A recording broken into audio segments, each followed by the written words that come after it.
COVID-19 cases across the Midwest are on the rise. Local hospitals are filling up fast. Listen, I don't want to sound morbid here, but the reality is now's a pretty good time to think about what would happen if you were suddenly unable to make your own health care decisions.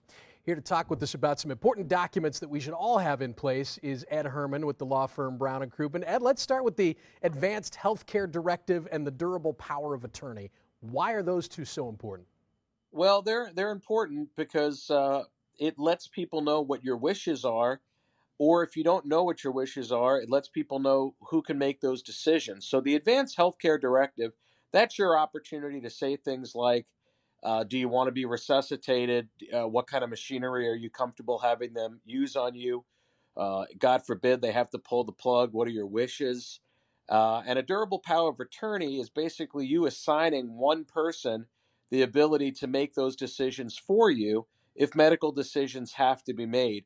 And if you do that ahead of time, as morbid as it sounds, not only are you obviously more likely to have your wishes made, but you're also going to reduce the amount of fighting going on within your family, because not everybody might agree on what the best course of action is, but if you yourself have designated somebody as your decision maker, it really does eliminate all of the fighting. That's an excellent point. And you're right, it can sound a little morbid or taboo, but we just got to get over it because it's really important, frankly. Employer-provided insurance plans, obviously not designated to cover long-term costs. So explain what long-term care insurance is and why that might be a good idea.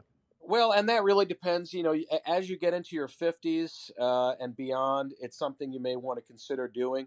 It's the kind of thing that helps if you wind up with a long term medical issue, like an Alzheimer's, for example, where you're going to be getting ongoing care for a very long time, and you might need that kind of treatment. It may not necessarily be something covered under your normal health insurance. There are other expenses, care facilities that may not be covered under your normal health insurance, but a long-term health insurance policy should have provisions for long-term health care, even if that includes facilities. Gotcha. Finally, what about wills and trusts?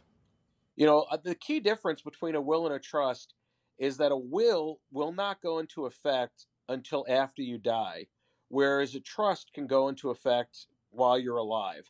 And this is really about you figuring out what you're going to do with all of your stuff, all your money, all your assets, your home, your future earnings, whatever those things may be. It's an opportunity for you to have those wishes once again expressly made. And really, you'd have to talk to a lawyer who does that kind of work. We don't at Brown and Crouppen, so this is not designed to be self-serving. But if you talk to the kind of lawyer that does estate planning, they can tell you what makes more sense for you, whether you should have a trust that goes into operation while you're still alive, or whether you just need a will that goes into effect when you die.